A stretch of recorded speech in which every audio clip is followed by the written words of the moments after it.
This is the Danger Close podcast, Beyond the Books with me, Jack Carr.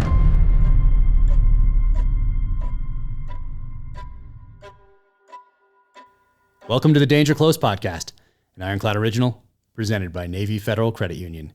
Only the Dead, the sixth novel in my James Reese Terminal List series, hits shelves this spring. Go to officialjackcarr.com, click on Only the Dead for a sneak peek and to pre-order now. My guest today, Craig Chili Palmer. He spent 25 years in the United States military, 17 of those at the Army's top-tier Special Operations Unit. But before that, he was at a Ranger Battalion, and just a couple months into his time in the military, he jumped into Panama. Incredible. Since he left the military, he has done technical advising on films like Extraction, The Gray Man, and the upcoming Extraction 2. You can also find him on the range at Sig Sauer Academy. Now, without further ado, Craig Chili Palmer. There we go. Chili, what's up, man? How you doing, Jack? How are you? All right. Finally, we get this thing on there. I know. Thanks for taking the time to do it. I sincerely appreciate it. I've been really looking forward to this. Yeah, no, glad we can, man. Glad we can. Yeah, you've been busy. I mean, not just all the time you spend in the military, but since you've gotten out, it's been so cool to see, especially Extraction. I mean, that was awesome. That's when I think I first became aware that you were doing that sort of thing in Hollywood. And what a cool film. And I'm super excited about Extraction 2 coming out here pretty soon. Yeah, I mean, it's been great stuff. I mean, just by, chance of meeting a great friend now that's a producer and being able to be brought into that and that whole world of helping out. And it's been great so far. I mean, it's, really enjoyable. And it's cool just to be able to have that, that little piece of pie to be able to sit there and get people on the straight and narrow, as you know. Well, it was cool when I watched it, because I watched it the first, because Terminal List, we were getting ready. I think we were working on the script still when Extraction came out, but I watched it with a new eye. So not just sitting down to enjoy, because I was like the first one that came out when I was fairly sure that we were going to be working on the Terminal List with Chris Pratt. And so I'd like pause it and take screenshots and send it to Chris. And I'm like, okay, look at what he's doing here. This is awesome. So you can't mess this up, that sort of a thing. That was like set a new bar for authenticity and like feeling that, hey, this guy really knows what he's doing on screen, and it looked fantastic.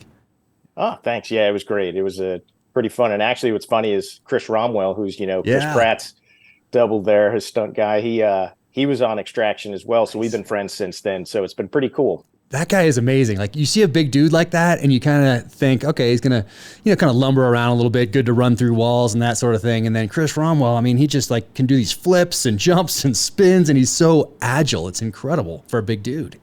Yeah. He definitely doesn't move like a big guy. No. I mean, he's pretty extraordinary. Yeah. And such a good guy too. It's so fun to be around. What a good dude that guy is. And the path kind of started into Hollywood from SHOT Show, right? Is that where you kind of made got a couple introductions and shook some hands and said hi, and then they kind of eventually evolved into the film industry?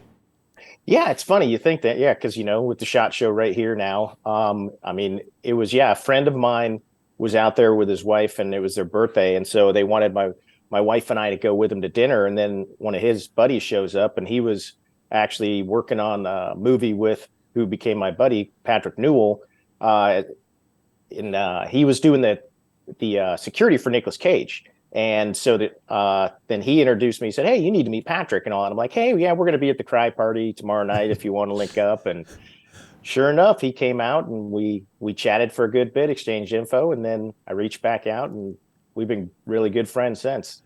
I would like to talk about the Cry Party more, but I think we just leave it as, hey, if you don't know, kind of like what happens at the Cry Party stays at the Cry Party type of a thing. I mean, and I think we hit it in the heyday too. I don't know when your first SHOT Show was, but I went for the first time, it was 2003 or 2004.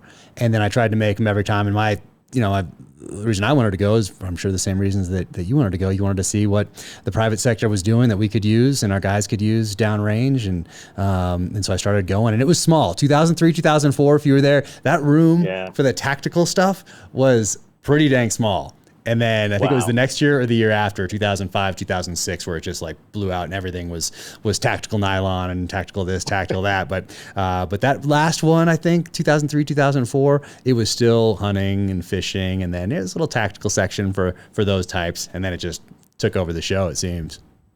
Yeah, I didn't go till I think around 8 or 9 because that's when I transitioned up to CDD for a little bit. And yeah, but it was just such a busy show at that time. So I could imagine what it was like when it was smaller. I mean, it's a madhouse. It is a madhouse. In those early days, it's kind of like, you've never seen anything like it before. I mean, I went to the Soldier of Fortune convention twice, once before the military and once while I was in military, before, like right when I checked into my SEAL team, I think. But anyway, drove out to Vegas for that. And that was kind of like the show at the time, and then SHOT Show I took over very soon thereafter, and it was so much fun. Like for me, just going out there, being a gear guy from when I was a little kid, and then just being able to see all that stuff, see where things are going, talk to people that would tell you about how they're evolving gear and that sort of thing, and then of course getting to talk to them about, hey, what we're doing downrange. And I mean, it was really cool, and I didn't think about it at the time as, hey, when I get out, these will be valuable relationships. I didn't think of it in those terms. I just was thinking about the gear, and then of course it's fun and you're going out to dinners and parties and stuff. But the relationships really did help as I was transitioning, because I knew that there were options and opportunities. I didn't take advantage of any of them, but there were options and opportunities out there, which was cool to know. I mean, it wasn't like you were like, hey, worried. Hey, there's not going to be any. What am I going to do? It's like, hey, there's lots of options here. But let's go back earlier. When did you know you were going to join the military? What was that path into the military like for you? For me, I was that kid that knew well before high school. I mean, I had all the Army stuff growing up, and my parents, never would have known my dad was in the Air Force until later on in life. And he was in from like 55 to 59, because of course that's, what folks did back then. But, never really knew it until, I got into around high school. And but I was that kid that wanted everything Army, everything early up front. I mean, guns, this, whatever I could. It took forever to finally convince my parents to let me get a BB gun when I was in third grade. Then a 22 when I was in like, what was it, 8th grade. And then finally, by the time I was a sophomore, I had an AK-47. So it kind of progressed pretty good. Yeah. What state were you in?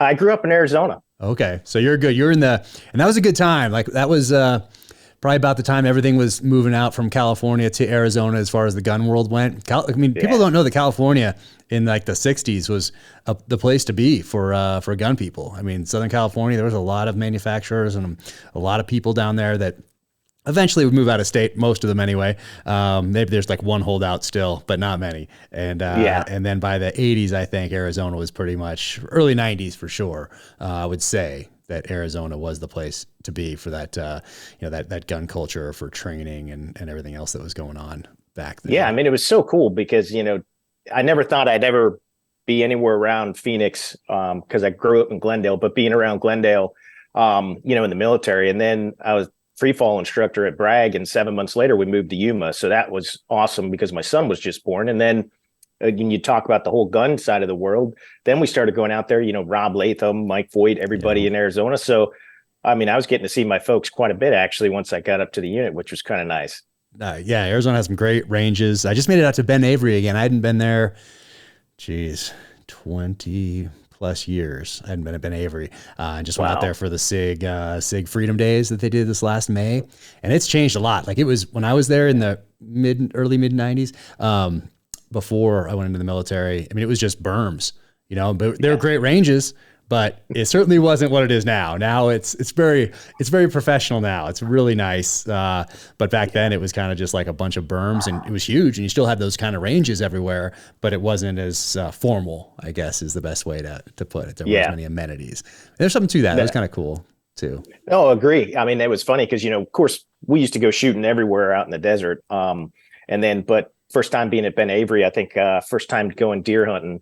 So I was probably 17-ish. Nice. And then going back, with doing some classes for SIG and also for, Kyle with VTAC out there and taking the cops out on the ranges there. It's a great facility now. I mean, it's really, really nice. It really is. And I saw a picture of you and Kyle out in December. Were we out in Wyoming doing was it an elk hunt you guys were on?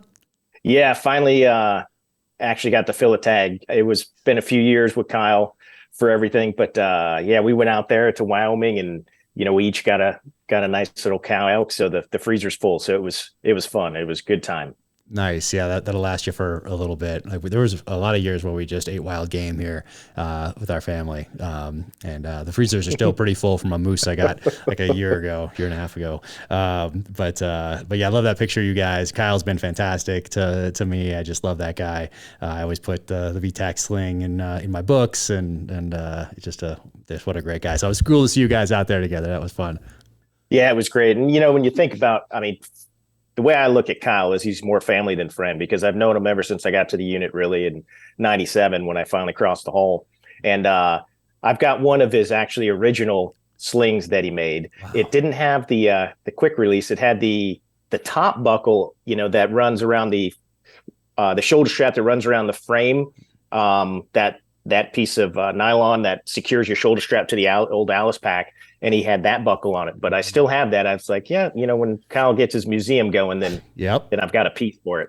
Exactly. Got to hold on to all that stuff. I kept all my gear from Bud's. I got my Bud's knife right back there, like dive knife right there. And I kept all my gear. And then right before we moved, I had to take all my stuff out of my cage, and the cages got bigger over the years. And my gear expanded over the years. And I put it in, when I had to take it all out and bring it to our house, I put it in a friend's garage. And then we moved, and then he got divorced, and it went with the wife, and then it got it. Oh, wow. I'm so bummed. I have some of it, but I mean, it was a museum. I didn't get rid of anything, because I always, like movies growing up, I always pictured the kid going into the attic, and then you open up the box and you pull out the thing or whatever it is, so I always pictured that for my kids, but I just held everything. And then as I went along, I was like, oh, it's going to be pretty interesting to not just remember or go through some pictures, but to be like, oh, here's the bag from 2006, and this is what we were wearing, or here's Afghanistan 2003, and here's what we were wearing then, and actually be able to kind of lay it out and look at how it evolved, rather than just try to remember or look through a few pictures and then remember where you were and kind of remember what was around the side that I can't really see in this picture, but to actually have them all, that would have been so cool. But now it's, I don't even like talking about it. It's just it's too heartbreaking for a gear person, No, I understand. Yeah.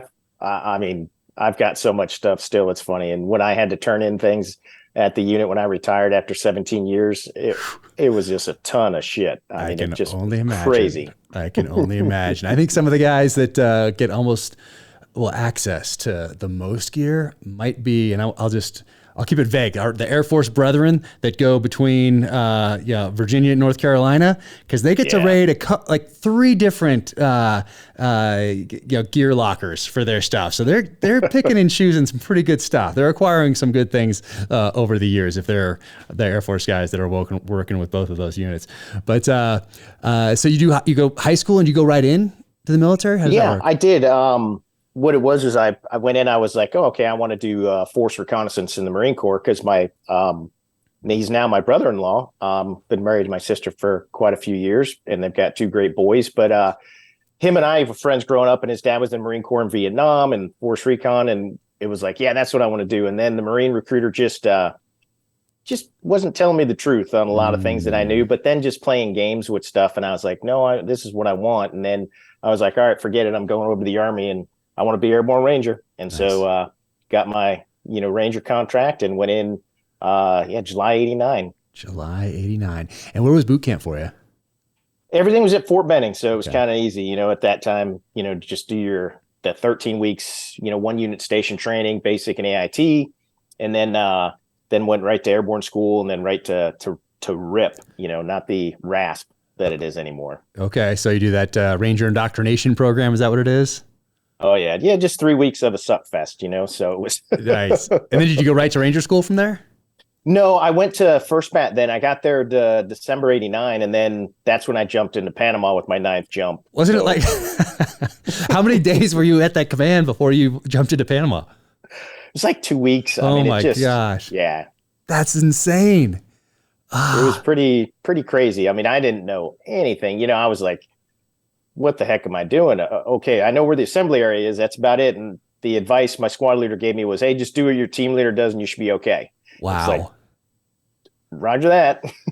No kidding. That is crazy. Were you the most junior person that was that jumped in at that time? Yeah, there was a couple of us in C Company that were in the same RIP class that went, and then some of the other guys didn't get to go, and then a couple guys littered throughout the rest of the, first bat. And then some of my friends that went to second and third, they got to jump in as well. So it was, we were all the little dirt bags that came out with 2 scrolls versus any Ranger tab yet.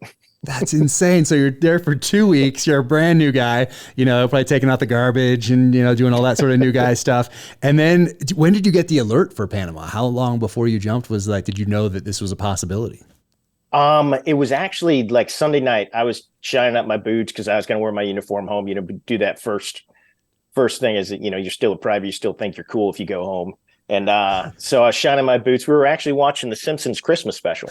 And then all of a sudden somebody comes through yelling through the barracks, hey, Bravo notification. And then it was like, boom, phones, everything off. And I was supposed to call my parents a little bit later that night to let them know I got the plane tickets, of course, because everything was paper. I was supposed to go home, matter of fact, on the 19th of December. And, which we ended up, by the time from Arizona and everything else, we were on the ground probably an hour in Panama when my parents were at the airport waiting for me to get off a plane. No kidding. That is wild. And so you're just, isn't it? It's a static line jump right out. What are you thinking when you're in that stick? And are you the first guys? Is it one pass or did you do multiple passes with your plane?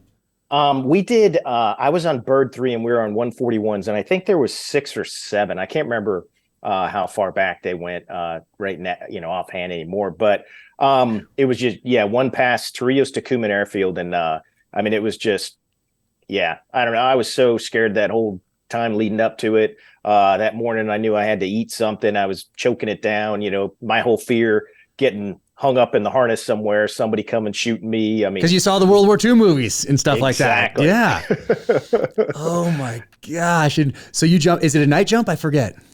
Yeah, we jumped at 0103, I think it was, into Panama then, because at 01, the AC-130 was lighting up targets.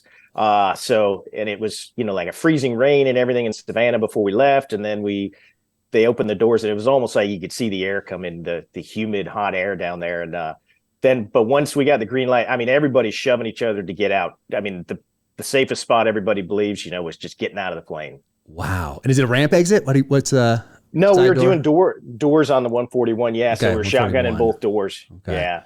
Wow. And so that's just the classic. Yeah. Could you see anything? Do you have nods? You don't have any nods, do you? Nope. Wow. Nope. Wow. Yeah. And so what can you see in the air? Like how many other jumpers can you see? Is it totally pitch black or is there some loom where you can kind of see other jumpers, or what's that like? There was some loom, but to be honest with you, it was so quick because we did it, coming in at 500 feet, and we had the old 500 feet. Yeah. Oh my gosh.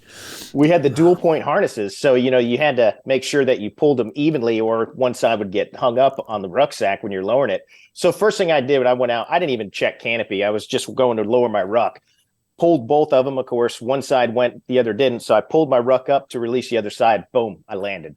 And then, so it was, there was some, lights and everything around, still some lights on the airfield and stuff like that. So it probably was pretty good loom too, because you could see everybody in the field and everybody running across the tarmac, all that stuff. So it was just a crazy, mad few minutes. Since you're so new, you're not even like an A-dub gunner yet or anything like that, right? You're just a rifle, right?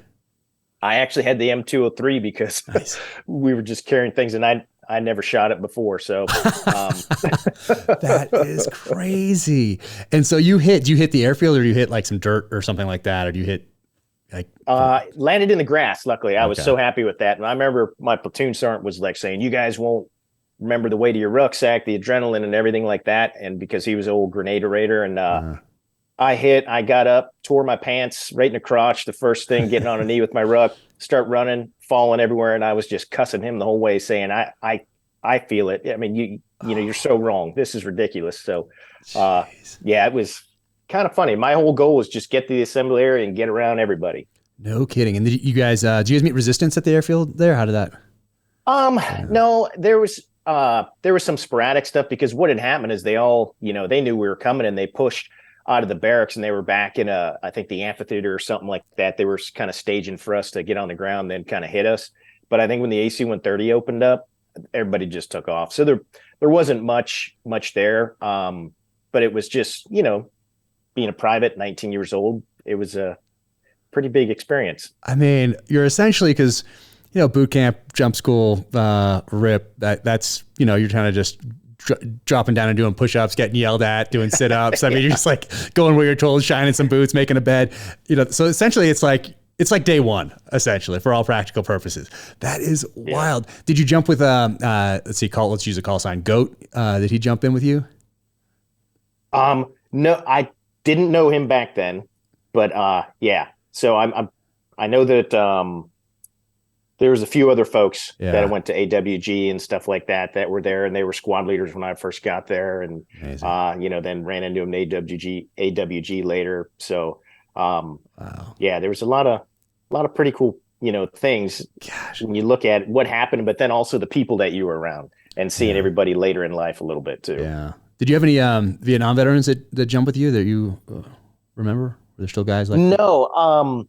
The only Vietnam guy I knew, there could have been somebody in battalion, who knows? But at that time, as 2 weeks in, you didn't walk down one side of the hallway, or one end of the hallway, really, because that's where all the tab spec fours were. So I'd walk out the other door to go around to the chow hall instead of walk down there, because you're just getting your bag smoked along the way. You're just asking for it. Yeah, walking into the ambush. Yep.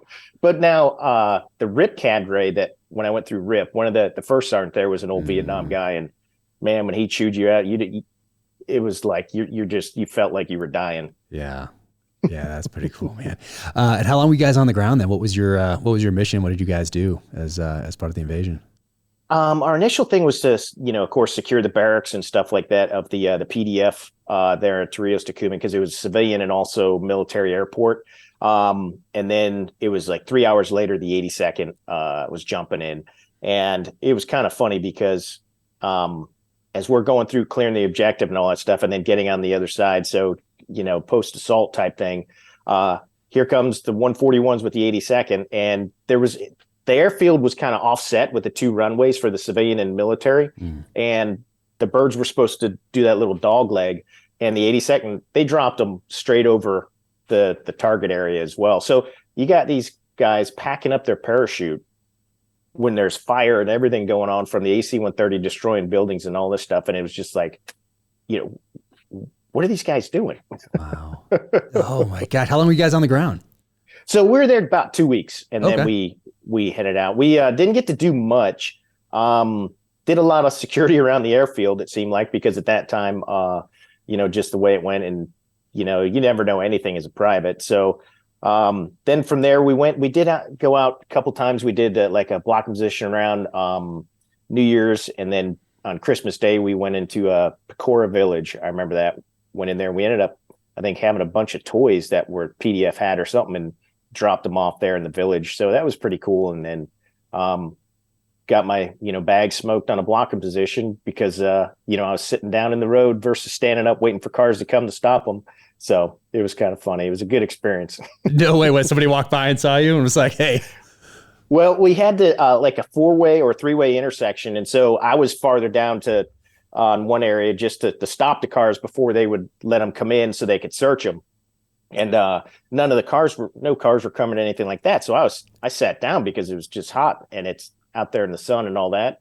And then my platoon sergeant, was like, Ranger Palmer, get down here. And my buddy, another friend of mine, came running up going, sorry, dude. And I ran down, and so they're still searching cars and everything. And I'm sitting there with my 203 over my hands doing push-ups right there in the block position. So oh my gosh, that sounds so Army. I love it. That's fantastic. Oh my gosh. And so when you get home then, are there guys that didn't get to go that were like, cannot believe this guy, like right out of RIP here, hasn't been to Ranger school, is jumping, and I'm back here in admin or whatever else? Did you feel any of that stuff, or or did you not even pay attention to that sort of thing? Yeah, there was some guys that were like, hey, this is BS. We didn't get to go. Or guys were in schools, they were in Ranger school, they were in NCO schools and stuff. So it was kind of funny because what we did before I went to Ranger school, it was I didn't go till October November of 90. I went to Ranger school. But what we would do when we were out patrolling in Savannah and stuff like that on the down at Fort Stewart in the swamps, we'd do the scroll to the road. Well, with the tab spec 4s that didn't get to go, and they'd say, hey, scroll to road. And we'd say, which one? Which one? And then you just get your bag smoked there out on the patrol and then, continue. So we kind of gave it back to some of the guys, you had to be a smart ass as a private. Oh, there you go. Oh man. And then you go to Ranger school, and how was that for you?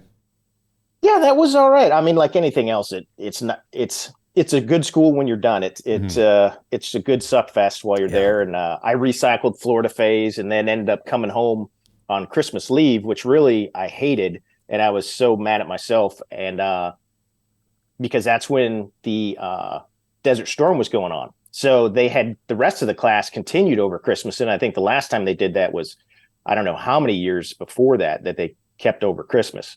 So it was just frustrating with that, but it was a good learning curve for me, just learning things and growing up too as a young kid at 19, 20. Yeah. So it was cool. And then I graduated February 91. It was class 391. And then my son graduated class 318. No way. That's wild. Oh man. Yeah. That's crazy. Was it right around that time? Maybe a little after that time where some guys didn't make it out of the Florida phase. It was like hypothermia or something. Yeah, there was a huge flood and everything. And I know that was, I think, a couple years later. Yeah, a couple years later. Yeah, because I was already in RRD at that time. I remember when that happened. That was pretty tragic for a lot of good people. Yeah. And then is there still a Florida? There's not a Florida phase anymore, right? Didn't they get rid of that whole thing? Or they got rid of desert. So they have desert, okay. Yeah, which is funny. Then we're in a desert war. Yeah. For, yeah. So I was like the first class in Dugway, Utah, not to get the live fire. So it was, but it wasn't bad. It was a good experience out there, and we didn't mind it because it was during the winter. So it was like, if it's below 20 degrees at night, you have to stay back in remab in the tents whether you have a coal stove. So we did not mind desert phase. Nice. I like it. And then you go back to Ranger Bat. Now you're with the tab through the school, and now what do you do? Yeah, then I was an M60 gunner as well for a bit, and again, the M60, not the 240 or anything. Yeah. And you're old school. And they were all dated in the 60s, so it's pretty cool. Some of these probably been around the world. Yeah. But yeah, I was M60 gunner for a bit. Then I became a team leader for a little bit, and then at that time, a lot of guys were frustrated because during the Desert War, they only took one company. They took B Company out of 175. Okay. And so a lot of guys were just frustrated, and they called Charlie Company Criminal Company at the time because everybody was getting in trouble downtown in Savannah. But so I went to RRD tryouts, and then went to RRD October 91. So that was pretty cool because then I was getting Halo School. I got a few other nice schools, got the water infiltration course, all the surface swimming, surface casting, everything. And then, of course, static line JM, and then MFF JM. Yeah. And then you become an instructor or something? Did you go to Yuma as an instructor? Yeah. So then in January 95, I went up to Fort Bragg as an instructor because before that, it was funny because I had everything lined up. I was going to go be a squad leader over an A Company in 375. And then Sergeant Major Ponder had the regiment then. And they were really big on the Abrams Charter, which is about, the Rangers coming in, learning, being the best of the best, and then going back to the Army to help make the Army better. As we know, that doesn't work so well in today's world. But with that, they found out I was doing that, and they're like, no, you can't go. You've got too much time in the regiment. You need to leave. I'm like, are you kidding me? So I had some friends up there at the schoolhouse, and went up there to Bragg. And then 7 months later, it's funny. They're like, yeah, we're moving out west. And I was like, I'm in. Nice. And you were there before that. Were there any other spin ups or anything like that? Like what was, or was mostly training, continental United States based, or what were you guys up to? Yeah. Haiti, came about in what was it? 94, I think April, whatever of 94. So we did, uphold democracy. We went on the USS America for about 10 days. So got to experience there's my time in the Navy. I think you have more sea time than I do. I think I have 9 days. So I think you have me beat by a day. I have to go look at my last little pay stub or whatever, because it has it on there. I think I have 9 days of sea time, I think, in my 20 years in the Navy. So you beat me. Yeah. I got to go into Haiti in 2000, was it 4? Yeah, 2004 for the Aristide thing. So that was pretty interesting. And I got to be attached to Charlie 3rd of the 7th as a liaison on the SEAL side. So I just got to see how kind of, I wouldn't say big Army, but Army Special Operations all comes together and does the rock drill, and all of these parts work together. And then we went in, and it was interesting to see all that work together, because it was so professional at that stage, having a couple of years into the GWAT at that point. And so it's cool to be a part of that and get to see a little bit of Haiti.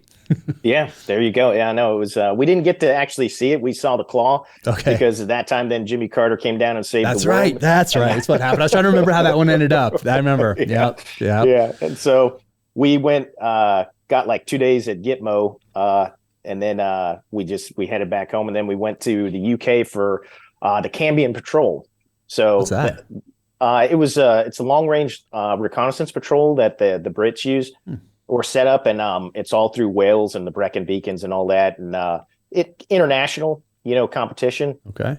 So yeah, we went to that, and it's like you're either gold, silver, or bronze medal, and to get a certificate of achievement is like a slap in the face. Means you really didn't do too well. But we ended up getting a silver out of that, so they give you coins and all that, and it was pretty cool. I mean, it's just a suck fest for a few days. You're just constantly moving and different tasks that you got to do. There's a live fire event and all this stuff. So it was pretty neat. And then just, going through Wales itself, staying in old, couple 100-year-old farmhouses, sleeping up top in the rafters and stuff and the hay, and pretty cool experience. Yeah, and you're doing the orienteering part of that, the land nav part of that on someone else's home turf. It seems like there's a home field advantage maybe for the guy. I mean, they do the SES selection in Brecon Beacons right there. So there may be some home field advantage, right there. But that's interesting. And then, so you do the free fall instructor and then go to selection, huh? Yeah, I was, just always wanted, I knew I had to try. And that was my thing is I'm like, I've got to do it. And what was cool with the free fall, committee was, of course, then you had all the different billets. So you had the Air Force guys, the Navy guys, and the Marine Corps. So you get to learn a lot more and get an understanding of what everybody's doing within the special operations side on both, or throughout all the branches, really. And then, I was like, all right, I need to go to selection, because I had a levy to Hawaii on my back, because they were getting rid of all the infantry guys, the 11 Bravos out of SWCC, because we were remote in Yuma. They were like, all right, they're getting rid of all of us. So I think there were like 5 of us Rangers, 5 or 6 of us. And so I was like, I ain't going to Hawaii. I ain't going to go in the regular Army. So I was like, yep, going to selection. Nice. Nice. So you've been in not quite 10 years then at this point. Yeah. I hit 8 years. Yeah, 8 years when I was in the middle of selection, or not selection, but in the middle of OTC. Okay. And how was that for you? Good. It was fun. I mean, selection itself is such a different, world, and just cool the way it's run and how it is. And it's all on you, don't be late lighting around a uniform. And it was good. I mean, you got to really put the effort out. And then, once you get there too, then going to OTC, it's just, a lot of learning and a lot of drinking from the fire hose as things progress. So it was good. And, you get your council statements here and there, and you just go deal with it and improve it and fix your problems and move on. Yeah. Were you always good at the land nav part of things? Yeah, it wasn't too bad, actually, which was good because, of course, back then, too, we didn't have GPSs. So everything we did was, you had to be good with the map and the compass. And growing up there at First Bat in Savannah, down in Fort Stewart and stuff with the swamps, you did a lot of dead reckoning. And then we started running our own little selection in ROD up at Dahlonega, Georgia. So it was cool because then you're getting a little bit more, really about the train association and everything like that and how you can use it. And it was cool. And then, at selection, if you don't know anything about maps, you'll know something. You'll know what you need to know by the time everything starts. Nice. And then you have a couple of years before September 11th happens. Do you do any of the Bosnia stuff, or what do you do between the time you get picked up and then September 11th happens? Yeah, I did one of the recce's out in Bosnia and stuff. I mean, it was, pretty cool learning experience, with everything. And we did a lot of different training events all around. But then, yeah, 9/11, at that time I think I was a 2IC. Yeah, I was a 2IC when all that happened. So it was pretty pretty crazy, as we all know, with what went on with that piece and how it changed the world for everyone. But we were actually, a few of us, we were on a flight from RDU into Boston Logan when the planes hit the towers. No So way. when we landed, it was just insane. They're like martial law and all this. Everybody evacuate the airport. I mean, it was the craziest time I've ever seen in an airport. So do you have any idea? Is it when you land? That, I mean, what do we have back then? There's no iPhones back then. So so you land, there's nothing to check right away, there's no Instagram to check real quick. No Instagram. We just everybody had their flip phone and stuff. But then as we get down, people started getting on and you hear people, what the towers fell? What this? Because when we landed, both towers had already fallen at that time. And so everybody's going, what the heck's going on? What's happening? And the pilot's like, hey, please let all the military guys, or first, before when we were landing, he's like, hey, all the military guys, identify yourself. And we're like, yeah, right. Whatever. We thought, because there was a guy that used to be at our travel agency at the unit, was working the gated RDU at the time. And we thought, oh, he's setting us up for something. And so none of us raised our hand. And it's like, he says it again when we land. And then he's like, please, everybody, clear the aisle, let the military, get off.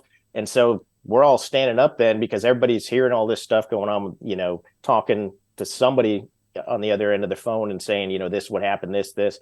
And so we're all standing up. They open the door in the plane, and then he starts taxiing again, and we're all standing up, everything. We're like, what is going on? Because we're breaking every rule here. Yeah. And sure enough, we get there, and then finally get to the gate. They let us out, and the pilot's shaking everybody's hand. Hey, good luck. And we're like, what's going on? And it took about an hour or so to really get out of there, get the rental car, and get south, because we were going down to Plymouth, Mass, to do a vehicle extrication course. Mm-hmm. And then we finally stopped somewhere and saw on the TV what the heck really happened. And it was just insane. Jeez. Did you go back? Did you recall and get back to Bragg? We were trying to communicating back there. They're like, hey, just stay put right now. Just stay put where you guys are at. Everything, because, all the air was shut down. It's rental cars, this, rental car, that, everything. And so we were up there still for a couple of days. I mean, because nobody could even get into work. Bragg was locked down. I mean, there were miles of cars trying to get on base, people running out of gas. I mean, just insane with what went on. And so then finally we did go back after a few days. They're like, yeah, hey, come on back. And, because nobody could do anything. Nobody knew nothing at the time, really. Yeah. Gosh. So you get back there, and then you go right to work. I'm guessing pretty soon thereafter, and walk in. What's happening? I mean, you're one of the two, obviously, primary commands that's spinning right now. What's going on? What do you remember about that? Yeah. So it was really weird, because, then everybody starts contingency planning for everything under the sun. And then it comes down, finally about, hitting Omar's place and all that. And then they chose one of the different squadrons and plussed it up with a troop from another squadron.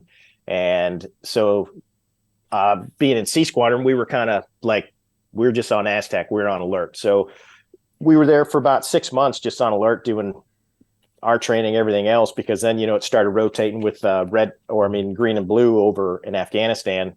And so we didn't get over to Afghanistan until like April of 2002. Yeah, okay. April 2002. So we relieved, some of those guys that were out on Roberts Ridge and all that stuff. Yeah. Man. So that's still pretty early. Probably back in the day, you're thinking you're going to miss it. Like a lot of us were. I was already deployed, so we thought we were going, and we ended up doing shipboardings in the Northern Arabian Gulf with Iraq embargo, that sort of a thing, oil embargo, while Team 3 got to go into Afghanistan. But everybody really thought that they were going to miss it if they weren't there, because our flashpoints up until that point had been Desert One, Grenada, Panama, Mogadishu. Yeah. And if you weren't there, you didn't get that call, you weren't going a year later to those places. Yep. So obviously, looking back in hindsight, that was not a real threat, because you got there, and that now that's the early days. But back then, it might have been like, oh man, finally we get here. It's taking so long. Yeah. It's not even a year. not even a year after. And what was that? That first deployment like for you? I mean, you're getting a little turnover from people that have been there. Now we have some people that have had some combat experience on the ground in that AO, but now your boots are on the ground. What was that like? Yeah, it was pretty intense up front because everybody's like we don't know what we're stepping into in a lot of ways, even though we know we're going to be relieving the guys there on the ground and stuff. So a lot of crosstalk with those guys, getting some good AAR points, a lot of lessons learned and everything like that. So it's really good. I think the communication, I mean, the unit's always had pretty good communication, but it was more kind of like training event here or there, and more of like, hanging out, drinking beer with your buds type thing. And then that kind of, brought out and started a lot more communication operational wise. Cause we used to be like, oh yeah, whatever. That's blue. They're going to do their thing. We're going to do our thing. So the deployment wasn't bad. I mean, it was good, learning curve with a lot of, really, it was a good kit shakeout for us. Cause we're like, oh, we're going to run with this, run with that. And all of a sudden you get out in some of that high elevation, you're like, heck no, I can't dumping this, dumping that. Yeah. Yeah. So we did a few, I think only like 3 missions, but no contacts really, things like that. We went out working. I did a patrol with the SBS guys for a bit out in Kajaki Dam area. So it was cool getting to work with now, the Five Eyes, really, everybody coming together and really being one instead of just saying we're all kind of, we can all work together. Right. So it was cool, for that, and a lot of learning, because then we were setting ourselves up for, the invasion of Iraq. Everybody kind of knew that CONOP was there, and, it's like, okay, how can we see what's going on? How can we be a part of this and all that? And then luckily enough, we were able to be a part of that, which was great. But before that, we got back and everybody's just doing some training stuff here and there. I got to go to Kenya with the SBS guys as well. Nice. for like a month. So that was pretty cool. There was 3 of us that went. Nice. I mean, it was, just a lot, everybody focusing now on, hey, how do we do this? How do we do this? Now we start getting, more intel on what really is going to happen for, the 1003 con plan. And, everybody then starts planning, all right, desert mobility. And we started doing our own little desert mobility, driving out to Sicily and all this stuff, drop zone, doing, our own little living off the vehicles. Cause that was a huge piece that we did on that invasion. Nice. World War II SAS stuff right there. Yeah. That's good. That's good stuff right there. Man, so are you on the initial invasion of Iraq then? Yeah. Nice. Yep.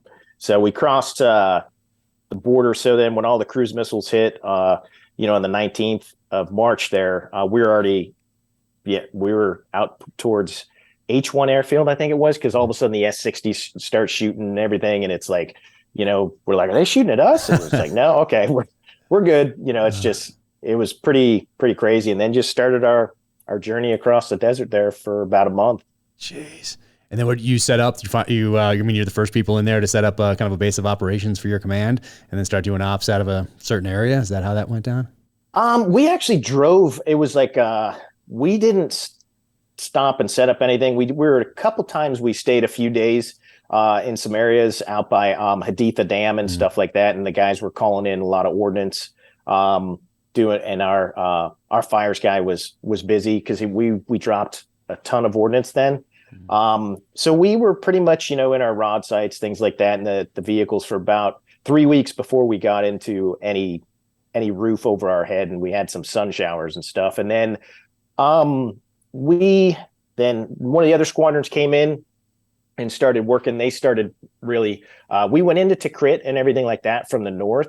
But then they came into Tikrit and down into Baghdad, and they started setting up everything down there in the green zone where we ended up being for quite a few years. Yeah, that place in the green zone was it was a pretty special place. I mean, I got to work with the agency there and be the only military guy attached to that particular agency unit there.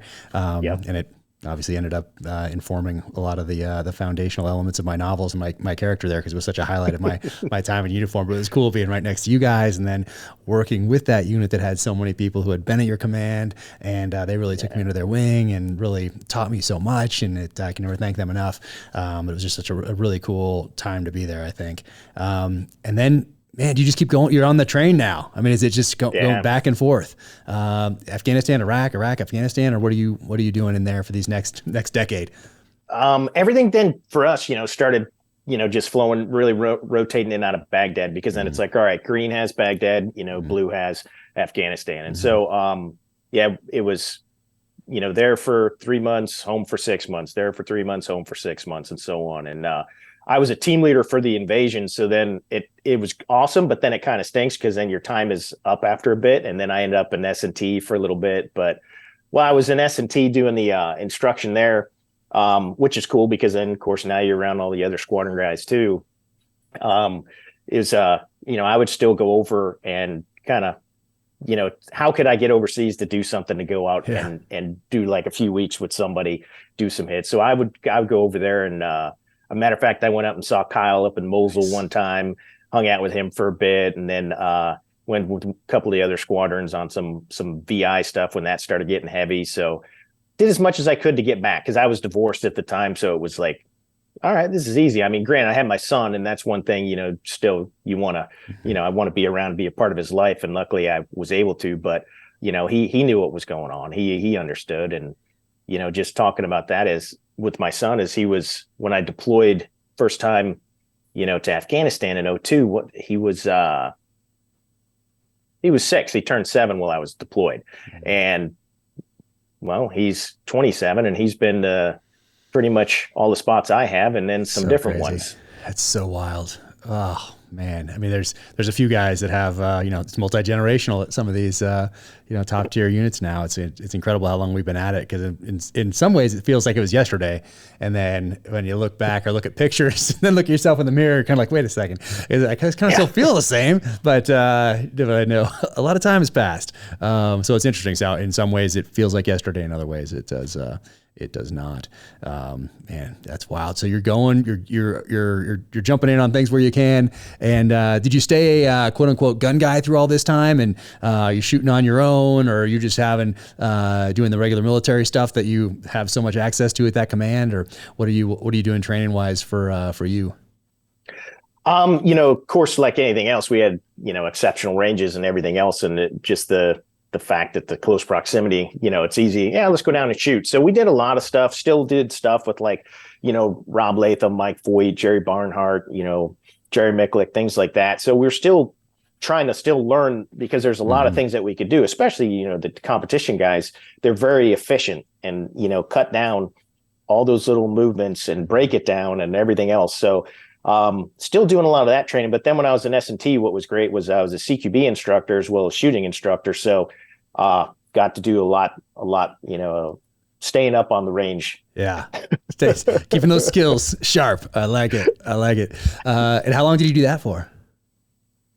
I was in S&T for almost 2 years, and then I went back to squadron as the ops sergeant major, and then deployed there 06, 07. So yeah, it was fun. I mean, I had a good time actually as ops sergeant major. It's not it's a thankless job, but I had a CSM that didn't mind me going out on target when we deployed. So got to go run out quite a bit. Good. Because it can work one of two ways, right? You can be like, no, this is your job. You're locked down in front of that computer and you're doing the PowerPoints and the this and the that and coordinating the air and all the rest of that. Or you can get out with the boys. So that's good. That's awesome. Yeah.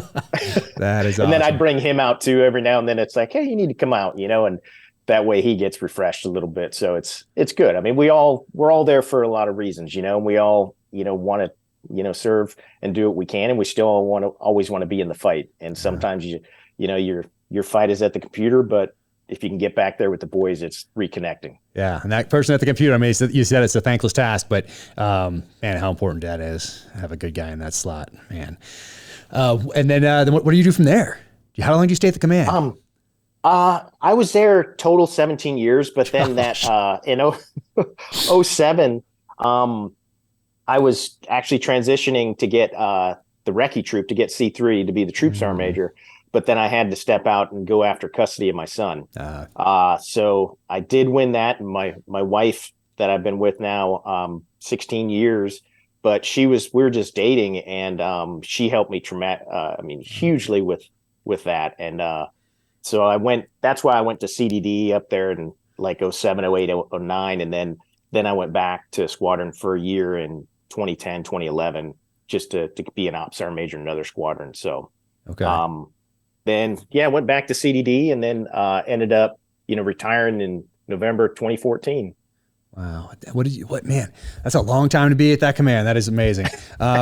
What were some of your major like lessons along the way that that you've taken with you and, applied to either personal life or professional on the way out? Like, when you look back on those 17 years and all the years before, what are some of the things that the most valuable things that you kind of fall back on or think about, as being valuable in this stage of life?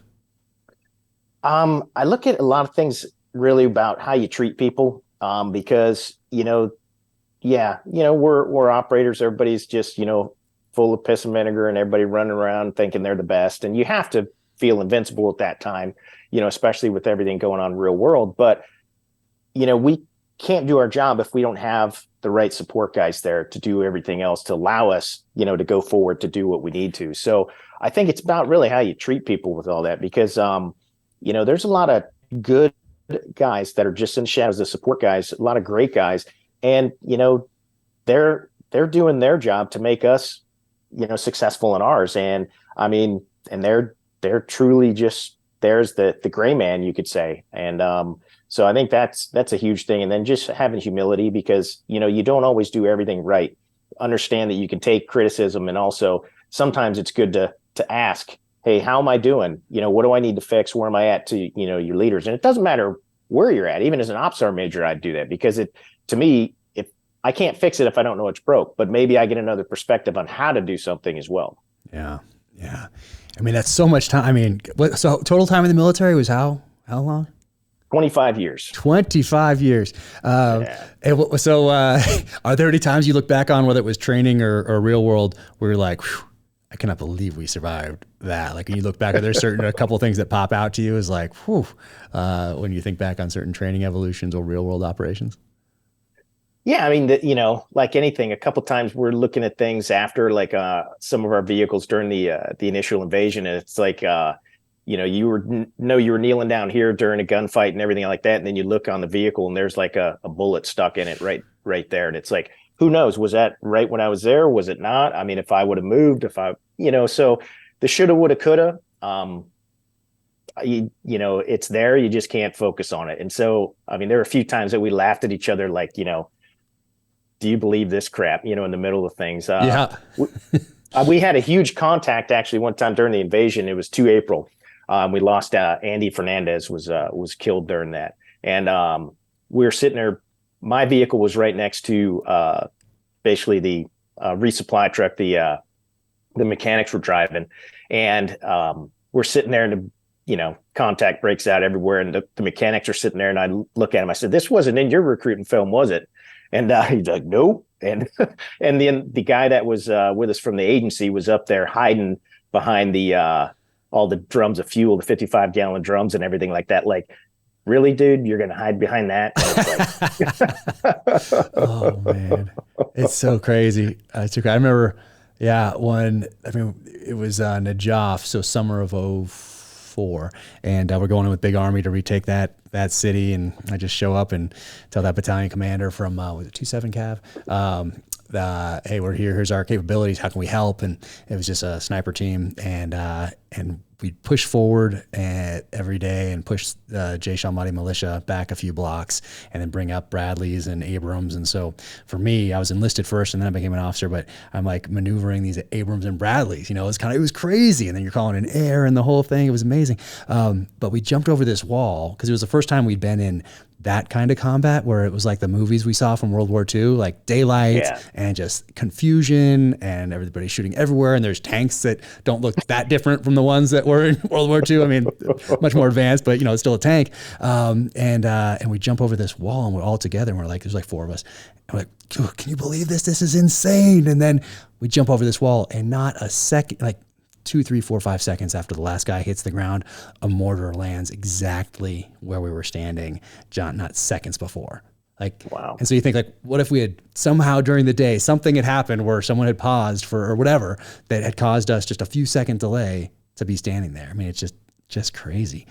I think I started thinking about fate during that time. Like, hey, you can't be too, and Ramadi too, like when everything can be a IED, Ramadi 0506, it's like you can either spend your time worrying about every little thing or you can do your job. And, I think it makes you more effective as a leader, not to be as so worried about every little thing. You got to do your job, mitigate everything, obviously, as much as you can, but you got to get out there and crush it too. So yeah, crazy times. Yeah, definitely. Yeah, it is. It's true. That's why I say that shoulda, coulda, woulda, because, if you sit there and try to, constantly go through your mind, like, well, if that happened, I would, we can if things to death, but you just got to move on and do your job. Yeah. Yeah, you got to do it the best you can for the guys, and it's an interesting environment, that's for sure. So as you're getting close to your 25-year mark, are you thinking about what you're going to do next, or what time during that process or those last few years do you start contemplating life after the military? As we were coming up on it, we were thinking, hey, what are we going to do? What's going on? Just the normal kind of questions on what's going to happen. And when I actually submitted my retirement paperwork, I had no idea what I was going to do. And a good friend of mine that was killed after he got out and he went to work with one of the agencies, Tyson Nick, he had told me, he said, dude, don't worry, because he was a year ahead of me. He's like, believe me, it will happen. It will all come together and stuff. And sure enough, it did, and I was working up there in CDD with less than lethal stuff and everything else. And I went to work with a Norwegian company, Prox Dynamics, working on drone stuff. Oh, nice. So it was, never thought I would work with drones, but at the time it was, the guys had a requirement overseas, and I started doing research trying to get things in, and one thing led to the next, and went into the whole drone world. No kidding. Do that from continental United States though, even though it's a Norwegian company? You're working back here, or what were you doing? Yeah, we were, what it was they were wanting to get into the U.S. market, everything else, do everything. And I developed a friendship with one of the guys because I was out in Maimana, the Norwegian PRT, back in 2010, 2011. And just so happens we know somehow we crossed paths in there when we were both deployed. But just developed a good friendship over time. And then they offered me a piece because they wanted to get a U.S. side. So it was me and two other guys that started the U.S. side, and then just me and another guy that was my boss for a few years. And then, but going everywhere, really. I mean, everything Five Eyes at that time. So I got to finally get to Australia. I'd never been to Australia. Every time I was going to go in the unit, something happened and we couldn't. Yes, I love Australia. How long were you there? I was there about a month. It was cool. It was great because my wife was with me, and weren't in the military, so it's not like I was working every weekend type thing. So it was cool. We had a really good time going over there and got to see a little bit of it. And not bad. But I traveled all over the place with that drone, and basically went to Norway a lot because of just the facility and everything else that was being where everything was made, and then the guys that started the company, and learning from the best pilots that I could. No way, man. And how long do you do that? I did that up until really this October. We got bought by FLIR, and then FLIR got bought by Teledyne. But then they decided to kind of funny because they decided to terminate me because they said, well, you prove FLIR can do without you because you did 6 months this last year on a movie and 6 months the year before. Even though I got permission from them to do it. And so they kind of like, well, yeah, sorry, we're terminating your position. And so now I'm just doing consulting. No kidding. Consulting just in film and television, or consulting around across industry? Across industry, and right now working with a good company out of California, drone system. Oh, nice. And then, then just kind of doing what I can along the lines. I've been doing stuff with SIG. So, doing instruction with them still. Kyle's backed off on VTAC. So, just because just where it's at and what's going on, and they're doing great with all their stuff. But, I've been doing VTAC stuff since 2008 with Kyle. Nice. So, it's been great. And then, then just waiting to get back into some of the movies with things, how that goes. And who knows, maybe there's a second season of, Yeah. Something out there. Yeah, I know. By the time this drops, maybe they will have announced something. We'll see. We shall see. Oh man! And you enjoy that? So how did that come about? So you're working for the drone company. You're doing all that sort of thing. You've met somebody at SHOT that maybe that opens a door to that world for you. How did the first movie come about? Or was it a movie? The first one, or was it something else? Yeah, the first thing I did was actually a movie called How It Ends that was on Netflix, and the movie really stunk, but it was good learning curve for me because I got to play at both parts by means of helping with the equipment and everything like that and getting them uniforms. And they tried to do the best they could with what they had at the time of the budget. And then I was out actually on a bridge for like a week in Winnipeg, and basically just helping with some tactical stuff there. And then the real big one was going out for a month in Thailand with Extraction. So cool. So that was the first go. And then just my buddy, Patrick Newell there, the producer, he, was able to get me involved in the Gray Man. So then I did the Gray Man. And then we just, of course, finished last April. Finished Extraction 2, but really Patrick is the one that brought me in, so it's been great, and he's been a good friend and also tries to help mentor me in the levels that he can. But he's such a great guy. It's just I was lucky to basically befriend him. Awesome. Well, you crushed it in the Gray Man and crushed it in Extraction. And the trailer or teaser, I guess it's a teaser. It's like a half behind the scene thing, half teaser, I guess, for Extraction 2. Looks great. I mean, oh man, I'm excited for, when does that one come out? I forget when that one comes out. Hopefully around April, since we were finished, last April, and then, the deal, then doing some of the reshoots and stuff. So, it's been great too with the movie side, because not only do I get to help out with and actually take these actors and actresses shooting, but then also, get to do a little bit of stunt stuff. So that's did fun. you? Nice. What did they let you do? Because I got to get shot in the terminal list, but they wouldn't let me do the car crash. So Chris takes my, I call it mine. Well, it is mine now. I got it.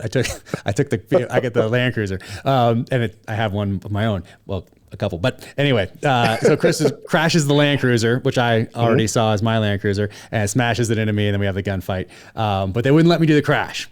And so they put Mick Rogers in there, who is like legendary Hollywood stuntman who doubled Mel Gibson in Lethal Weapon in the jump when he's handcuffed to the businessman on the roof, and then he jumps off with him in Lethal Weapon, which is one of my favorite movies. It was just so impactful growing up in the 80s. But so it was awesome to meet him. But he did the crash, and after I saw it, because I was like, all it is just a little fender bender. I'm like, why can't I do that? Then I saw it and I was like, oh, okay, I'm glad that they didn't let me do that, because I was like, oh, it was a hard hit. It was a legit hard hit. But what's really cool, like, seeing behind, and I think later today I'll post a little behind the scenes. I took a little video while I was in the car, but they take those like little metal, it's also like a mortar tube, like straws, and they're like lined up on the dash, because and then Chris is shooting in and I'm shooting out, and there's somebody with an iPad or something like that with Bluetooth that's over on the side, like hitting that button and shooting little ball bearings through the window to make it look like there's bullets coming in or out. And that was pretty cool. I had no idea until I got in the car and saw that whole dash rigged up with all those little mortar tubes right there. And it looks like an IED. I mean, you look at it and it's kind of, there's wires, and it looks like a very poorly constructed IED. But that was pretty cool. But what stunts did you do? On the Gray Man, well, in Extraction, I got to play in the helicopter a little bit. I didn't get to jump out on the cars because I was running the gun a little bit, but just because of the PCAM with the non-disintegrating belt, and they didn't want it flying into the tail rotor. So I was doing that, as well as a buddy of mine who was the armor was also, we'd go back and forth, and then played just one of the mercenaries coming to rescue Rake when he comes to the bridge. But it's funny how much stuff, as that doesn't make the movie. With everything. And then on the Gray Man, I was playing a mercenary, but then also got to do a ratchet. So I got to get smacked into a wall when the command center blew up. So all the special effects takes over, but it was cool to be able to actually do something like that. And then I got to do a little bit more with some moving vehicles out in Extraction 2 when that comes out. It'll be easier to talk about. Nice. I can't wait. That's awesome. What were your takeaway from the first, like your first movie set or second movie set? Because I remember when I walked on set for the first time, it was the cave complex scene in the beginning of The Terminal List, and we flooded a lot at Paramount Studios, and they built this huge cave complex, which was really, really cool. But I mean, one of my first takeaways was just how similar it is to a military operation, because we have a mobility guy who's moving the vehicle, responsible for all that sort of thing. You have an armorer, just like we do in the SEAL teams or in the military.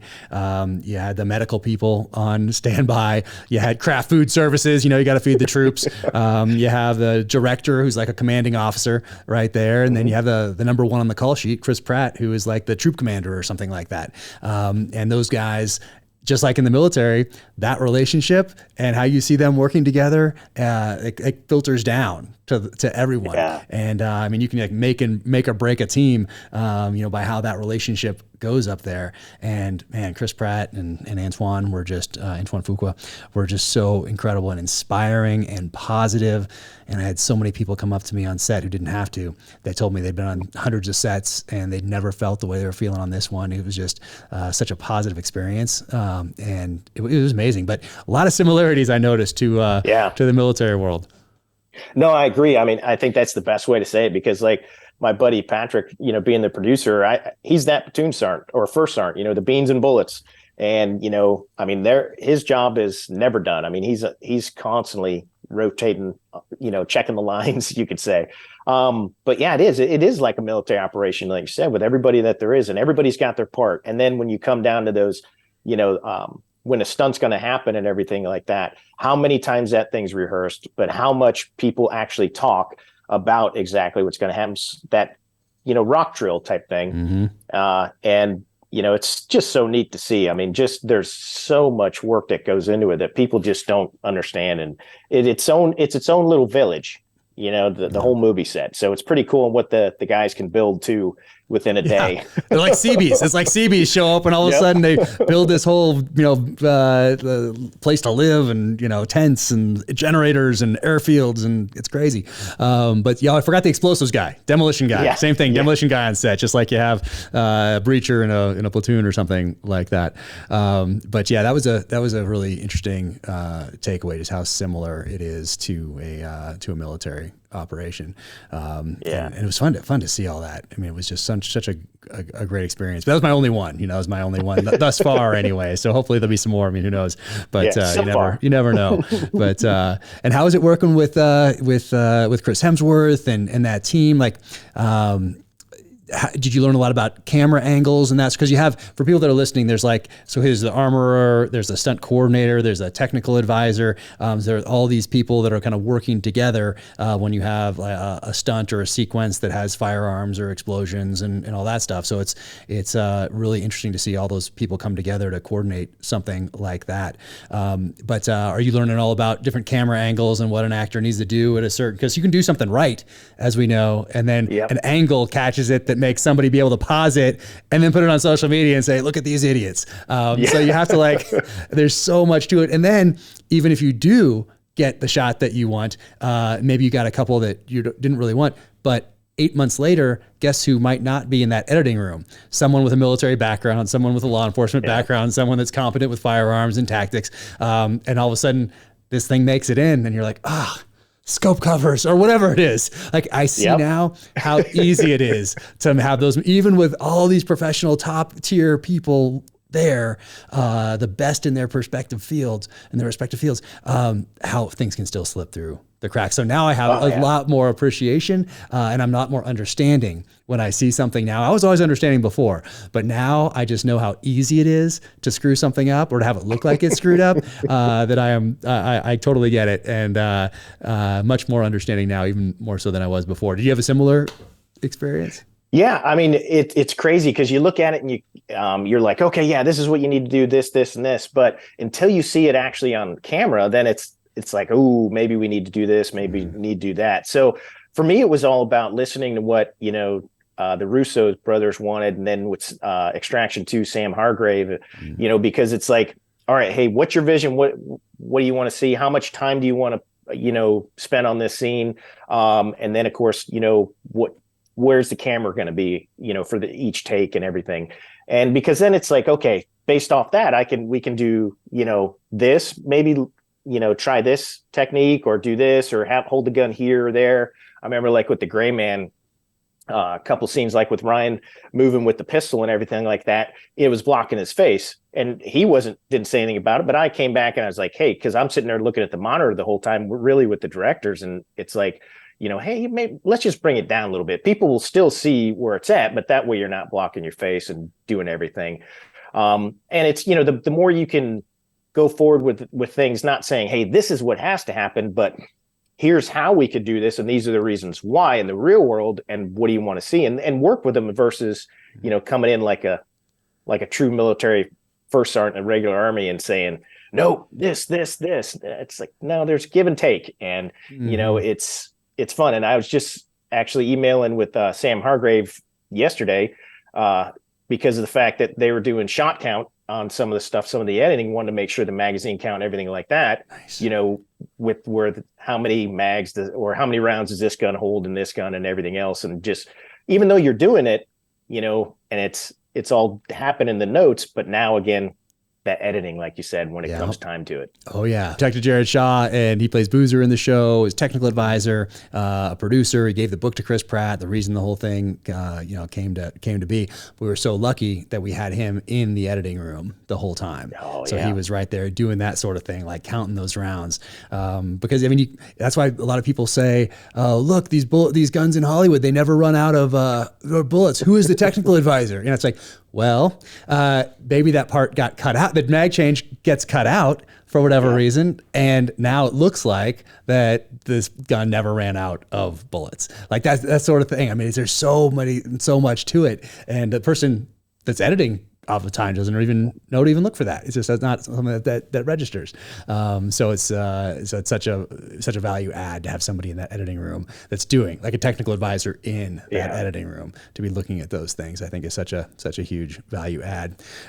What sort of stunts from Gray Man and Extraction stand out to you? Was anything you ever set ever were like, this is dicey? Because you have helicopters, you have cars, you have explosions, you have all these things, and I was really impressed with the armorer and what I saw and how he handled what he had going on, and obviously it's my only experience, but he'd stand there next to Chris. Chris is talking to the director or the makeup people or whatever, and standing right there, and only after all those other people that need an actor's attention right there before they start shooting, and shooting by camera shooting, only after all those things were done, then the last thing was that armorer saying, hey, here you go. Hey, it's clear and safe. Or here's the mag. This is the kind of rounds that are in there. And Chris sees it and knows, okay, I can only shoot, at somebody from whatever distance it is, because there's different kinds of blanks and that sort of thing. But it's eye contact. It's like you're not paying attention to anything else. It's like, look, boom, boom, and then you go. So I thought that was incredibly professional, the way I saw that work. But anything stand out to you on set as like dicey, with helicopters flying around and people jumping off buildings and things blowing up?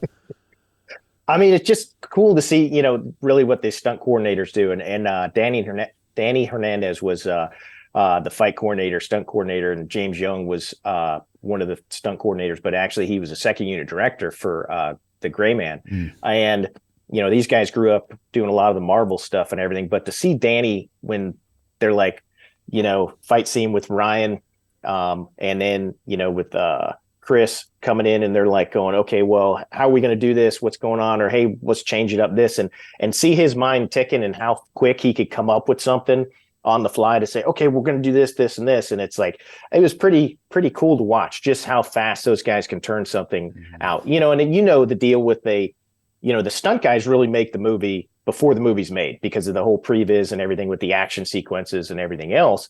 But, that's that guide that gets you to then on set, things are always going to change, just like an operation. Once you get the target. Yep. things change. Oh, So, I thought about that quite a bit because I get to be involved with writing the scripts and all that stuff. And what looks great, just like a plan, what looks great here on the table in the nice air conditioned building might change a little bit once you hit the ground out there and you look around and you're like, oh, building, hill, ditch, like these things change it up. And same thing with the script. You get out there and we're looking at it and then we're looking at the set and realizing that what we're saying here or what we had planned on the actors doing here, it's not going to work out now because of how now we have boots on the ground and now we're looking at it. And so we're going to change this line here or that line there. We're going to move a different way. But so it was really dynamic, which I liked. Yeah. Because you got to adapt just like in the military and in life in general. And you're making changes to that script up until the last day right there on the day of, which is right. Yeah. I mean, I don't know how many times things change in it's funny because Joe Russo would come up to me even on because he was actually out there a good bit for Extraction 2, and but he'd be like, "All right, Chili, what we say here, what we do," and it's like, okay, well, here's some things you could say or this or based off this and this, and it's great because again, you got to earn that trust initially to get it, and once you get the trust from those folks, then you're a team, and then from there your input is actually valid, and some of the stuff with the stunts going on though, it's just crazy. I mean, the vehicle stuff on the Gray Man, and then some of the helo flying on Extraction 2 that you'll see with Fred North was the pilot, and he's extraordinary up there. I mean, he is zipping around that thing like it's. Yeah. I mean, it's like going back into 160th days, and those guys flying you under nods overseas, and you're just like, man, this is awesome. Yeah, too cool. Too cool. Yeah. It's interesting. But it was great. We had the team out there on the ground. We had great Ray Mendoza, a buddy of mine from the SEAL teams with War Office Productions. He was doing the technical advising, but we also had Jared Shaw there every day. And we had Max Adams, who's a writer and a producer on it, former Army Ranger, wrote episode 6. Amazing guy. He was there. So those 3 guys on set every single day being so invested in it, I think it would have been a different show without those guys there. But it's that trust, just like anything in life. Yep. Military, whatever else, it's that trust that you build and continue to build that really made it a special team. So hopefully we can get the band back together. Yeah, no, that's awesome. I mean, I'll give you kudos because I mean, my wife and I both enjoyed watching Terminal List. I mean, it was, and for her to actually say that, yeah, this is actually pretty good because she likes action, but she knows that I actually, sit there and nitpick everything and that gun, this and that, and it was like, wow, this is actually fun to actually watch. And I mean, I talked to Jared. You connected me with Jared, so hopefully one day we can connect and actually work together on a project. Yes, that would be awesome. That'd be awesome. And what's short term for you? Are you go to SIG every now and again and still teaching out there, or what are you juggling right now? I was there in December and then gonna, with everything with SHOT Show, be out there for SIG at the range days. Oh, nice. I'm going to miss it. I'm going to miss it this year. There's just too much writing to do. So I'm going to miss it. I'm bummed. I'm going to miss you there. Dang it. I'm going to really try to make it next year, 2024. I'm going to try to make it to SIG range days. But sorry. So you're going to go out there and do that? Yeah. And then just helping with the consulting piece with some of the other UAS stuff. And then also just, keeping my finger on the pulse with everything going on with the movie stuff. A lot of good friends out there, still just staying connected with them that way, see what pops next. And, I'm going to help out with some other folks that are doing some good things for some of this human trafficking and everything else. So gonna do some stuff with them because I think it's that's the thing that it really means something to me with everything, that's just something that you need to get rid of evil. Yeah, and you have that background that allows you to do something there. Amazing. What are you going to get any hunts with Kyle again this next fall? What do you got? What are your plans? Yeah, I hope so. We're gonna, we'll see what happens and start putting things together. I mean, it's still early enough out that we can, got some time to figure out what hunts are what. And because my first hunt with him was out in Lake Alice in Wyoming, and it was a bow hunt for elk, and he was thinking, oh man, because he's brought other guys back out, guys in military, and they don't want the suck fest anymore. They want to drive and get out of the cabin and whatever. And it was great. It was a suck fest because you're out in the train, you're going up and down, and I think I did like 70 something miles walking in 9 days that we're out there. Dang. But I wanted that elk, so. I was like, even if it's a tough hunt like that with Kyle, I'm ready to go as long as he's ready to go again. But I think Kyle's getting a little soft in his, old age. Oh, I don't know, man. He's doing some amazing stuff. What a great guy. I had to cancel all my hunts this fall. It was just too much going on. I mean, it's great problem to have, but some of those things are on the books for like years, Alaska and that sort of a thing. But anyway, it's just how it goes right now. But I need to get more organized in 2023 here. That's my goal here, is to get a little more organized so that I can go on some of those hunts and take the kids on the hunts too. That's the part for me these days that I enjoy the most, is getting the kids out there, away from the iPads, away from the iPhones and that sort of thing, and get out there with them and hopefully spend some time that they'll never forget.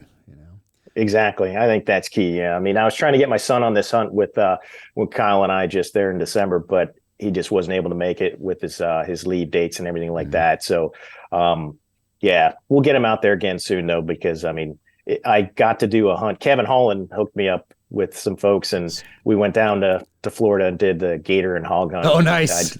I got to do that with my son. So that was cool. That was really cool. I think he told me about that. Yeah, he told me about that. Yes. Amazing. Yeah, Kevin, what an amazing guy. Gosh. Cool, man. Cool. Well, thank you for taking this time today. Hopefully we can link up in person, either on a hunt or on a movie set, or at SIG Academy or something. I think I might need a tune-up. I'm doing a lot more typing these days than I'm doing shooting. But that would be great to get on a range or just hang out together in person one day soon. Yeah, definitely. Yeah, I hope so. And then get rid of that carpal tunnel syndrome you got. Seriously. That's the only thing on me in shape these days. Man, where can people find you? It's the Instagram, right? Yeah, just Instagram, Chili Palmer shooting. And so, just staying low profile and everything else. But that's like one of the media things that seems like it connects with so many people. Yeah. No, awesome. Well, thank you for doing this, and thank you for everything that you've done for this nation in 25 years.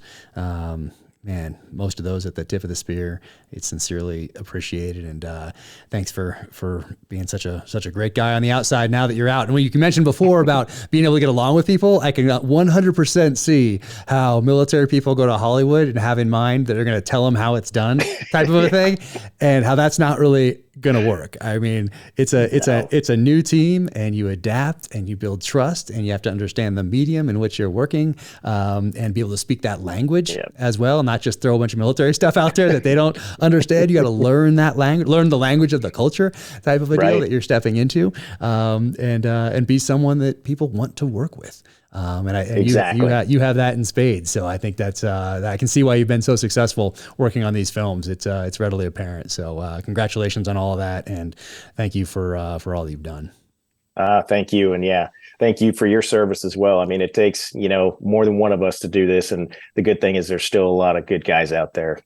Yep, I think about them every day. Sun's going down here, and it's pretty nice up here in Utah, in the mountains. And I always think about those guys as the sun's going down. I know it's coming up on another side of the world, and there's still people out there doing the job. So, man, well, thank you again, and hopefully we'll link up in person soon. Yeah, I hope so. Thanks, Jack. Really appreciate it. Take care. All right, thanks. We all know how finances can take a major hit during the holiday season. That's why you need to go to NavyFederal.org and check out everything that they have going on. I have been a member since 1996, and I could not be more pleased with how all of that has gone. Partner up with Navy Federal Credit Union to pay down credit card debt. You could get into low APR on balance transfers with their Platinum credit card. It's their lowest rate card, and it's a great tool to pay down debt. Navy Federal can even help get you started on your next home improvement project. They offer home equity line of credit with convenient access to funds when you need them at a variable rate. You can also get a fixed rate equity loan that has set monthly payments for large purchases. Consolidating debt with a home equity loan could also streamline and lower your monthly payments. Learn more at NavyFederal.org, where their members are the mission. Insured by NCUA, Equal Housing Lender. Membership required. Loans subject to approval. Call 1-888-842-6328 for details about credit card costs and terms. HELOC APR as low as 6.5% as of November 23rd, 2022. Black Rifle Coffee Company, the coffee that I drink every single day and powers me through my novels. Black Rifle Coffee Company set out on a mission to make the best cup of coffee that's ever hit your mug. The dream was to sell enough premium coffee to be able to build a support network for veterans, first responders, and law enforcement. Thanks to your support, all that dream has become a reality. Black Rifle Coffee is roasted by a veteran-led team of brilliant coffee graders here in the United States who work tirelessly to roast and bag the highest quality coffee right here in America. The coffee is truly one of a kind, but it's your support that gets gear, funding, and supplies into the hands of those on our front lines. This year alone, your support has helped Black Rifle Coffee Company expand our team of active duty service members, veterans, and veteran family members. Black Rifle was also able to donate over 120,000 bags of coffee to veterans and first responders in 2022. All thanks to you. Purchase at blackriflecoffee.com and use code DangerClose20 at checkout for 20% off your purchase and your first coffee club order. That's blackriflecoffee.com and use code DangerClose20. You can also find Black Rifle Coffee in grocery and convenience stores near you. Black Rifle Coffee, America's coffee. You know there are different grades of fuel for your vehicle, but did you know there's different grades of fuel for your mind? When your mind gets low quality fuel, it gets easily distracted, fatigues quickly, and leaves you swamped in brain fog. But when it gets high quality fuel that's packed with the electrolytes it needs to operate at optimal levels, your brain cells fire more quickly and efficiently, which keeps you focused, energized, and ready for anything. That's why Navy SEAL veteran Nick Norris created Protect Hydration. It's an electrolyte supplement that contains the optimal ratio of electrolytes your mind needs without any of the sugar, artificial sweeteners, or other junk it doesn't. And people love it so much, it sold out 3 times in 2022.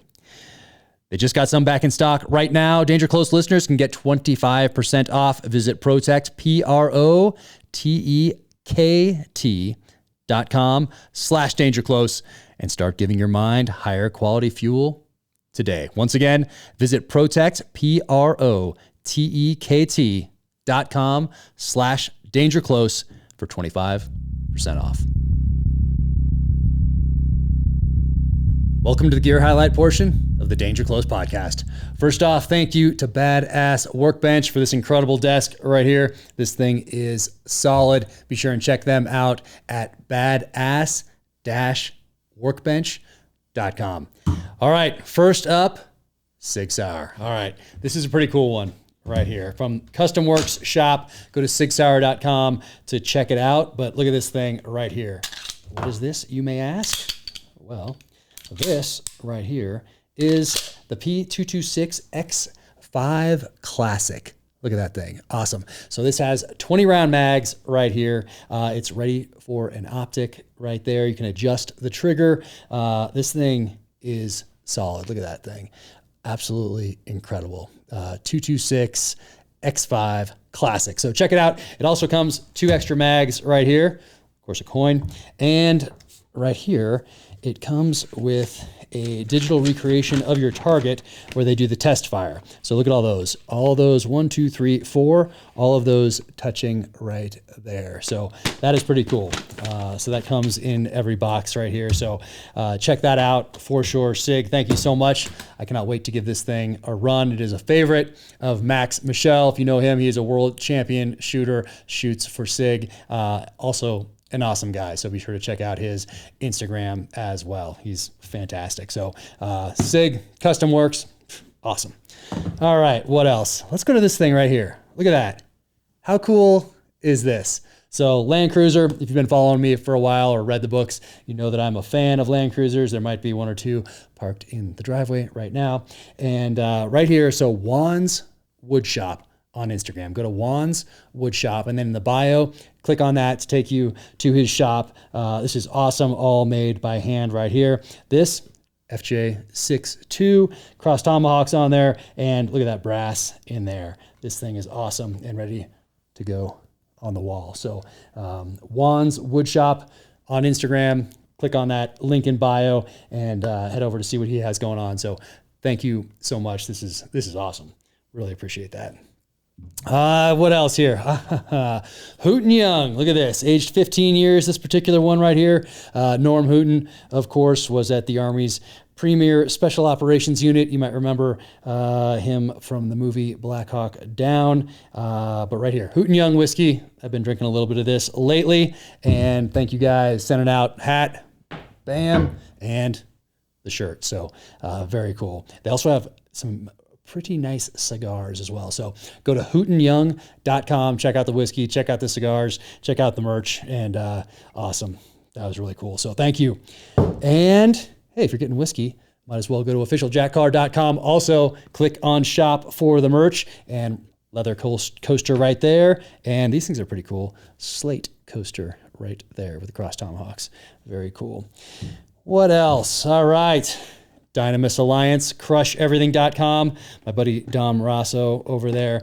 And in this box right here is the new combat flathead right there. And in this one right here, Dom put the cross tomahawks on there. We're actually doing a giveaway with a whole bunch of Dynamis stuff, and it'll include a combat flathead with cross tomahawks engraved on it. So be sure to go to my Instagram at Jack Carr USA, and every month there'll be a different giveaway. So if you missed this one, you're listening to this a little later, then I think every month this year there will be a giveaway. But February's is a bunch of Dynamis gear, Dynamis Alliance gear that will include right here, one of my favorite pieces of kit, the combat flathead. Awesome, Dom. Thank you, my friend.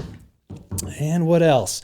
Nick Norris over at Protect. Look at this one right here. They do supplements. They do sunscreen. You might have heard me talk about their hydration stuff before, but right here, this is Brain Function Clarity Performance Mushroom Blend. I might have some of this right after this podcast.